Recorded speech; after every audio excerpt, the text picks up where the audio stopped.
अभी जब टिकट बटेगी ना और गठबंधन को जब सीट दी जाएंगे तब हम तुमसे पूछेंगे। मैं नहीं सुना तो सत्ता से बाहर हो गई, भाजपा भी नहीं सुनेगी, भाजपा भी उनको भी हमने बहुत सीटें दी थी, लगता है उनको उससे दुगनी मिलनी चाहिए। इससे अच्छी तैयारी क्या होगी जब पत्रकार साथी ही वोट दे रहे हैं। ये हमारा अपील, मेरा अपील सही है कि नहीं है? ओफो दैया रे दैया, ये क्या सुन लिया? ये तो वही है जो बाल्टी भर भर कर कभी बीजेपी की तारीफ पे कसीदे पढ़ते थे, कभी प्रधानमंत्री नरेंद्र मोदी के साथ हम निवाला हम प्याला हुआ करते थे। लेकिन अब ऐसा क्या हो गया? कौन सी पिल्ले आ गई भाई?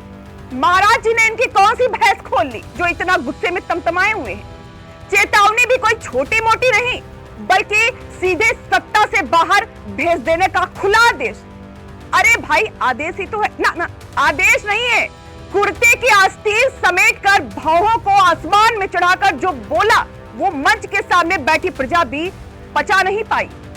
इन्हें देखकर ब्रह्मा विष्णु महेश ये सब चौंक जाएंगे, क्योंकि जो भविष्यवाणी मछलियों के चारे की व्यवस्था करने वाले साहब कर रहे हैं वो खुद साक्षात भगवान भी नहीं कर पाए।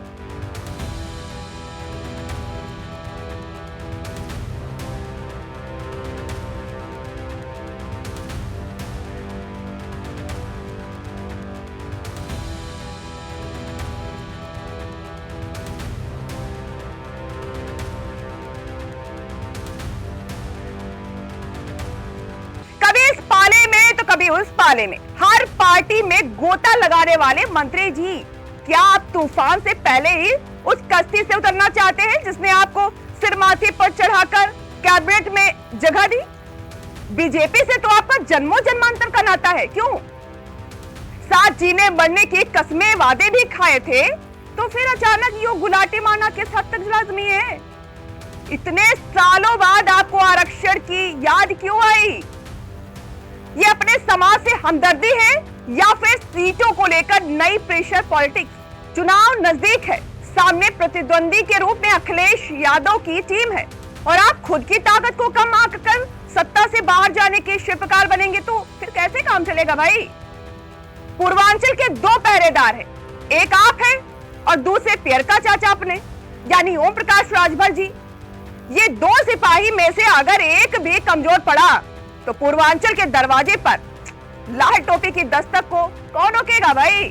आप ही दो सिपाही हैं जो रोक सकते हैं, वो भी उस वक्त में जब खुद सपा प्रमुख अखिलेश यादव सीट के बंटवारे को लेकर तरह तरह के दावे ठोक रहे हैं। मुझे पता है आप में से भी सब वोट समाजवादी पार्टी को देने जा रहे हो।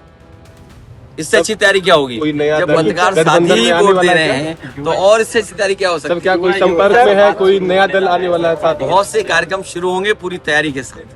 ठीक है, और आप लोग भी हमारी मदद करो, सबसे बड़ी बात क्या है? सर संजय निषाद कहते हैं सम्मेलन करके कि आरक्षण हमें मिलना चाहिए, वरना तो मुझे क्यों बता, ये सवाल मुझसे क्यों पूछ रहे हो? कहीं मुख्यमंत्री जी हो उनसे पूछ लो जाके, किसी 5 स्टार होटल में होंगे इस समय, आप पूछ लो जाकर। ठीक है सर। मुख्यमंत्री सर कह रहे हैं लेकिन 2027 में सबके साथ सबके सम्मान के साथ उनकी सरकार भैया कैमरा आ गया। जो आपका पीडी है वो आपके साथ नहीं है, उनके साथ है।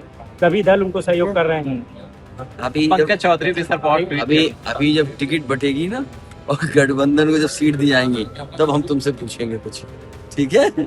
ठीक है सर, थैंक यू। और उम्मीद है कि आरएलडी को इतनी सीटें मिले। हम तो दिए थे कितनी, उससे दुगनी मिलनी चाहिए। इसी तरह एक और है वो पीले गमछे वाले उनको भी हमने बहुत सीटें दी थी, लगता है उनको उससे दुगनी मिलनी चाहिए। जितने भी दल हैं जो हमारे साथ रहे हो न रहे हो हमारे साथ, हम उनको बधाई देना चाहते हैं और उनको शुभकामनाएं देना चाहते हैं और चाहते हैं कि ज्यादा से ज्यादा उन्हें सीटें भारतीय जनता पार्टी दे। कह रहे हैं रात में आप सीएम से मिलने जाते हैं। OP तो समझ लो क्या है। बहुत करते हैं सर आपको लेकर। पी करते हैं वो, ट्वीट बहुत करते हैं सर, नहीं करते हैं सर वो आपको लेकर। देखिए वो नहीं करते, उनके सब रास्ते बंद कर दिए। देखिए बीजेपी जितनी होशियार है, कोई दल होशियार नहीं है। उनके हर रास्ता भारतीय जनता पार्टी ने बंद कर दिया।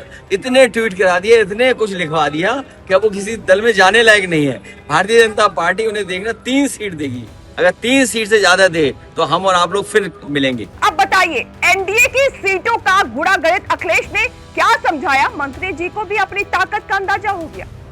चुनाव से पहले निषाद चचा को आखिर बीजेपी कैसे संभालेगी, ये देखना काफी ज्यादा दिलचस्प होगा।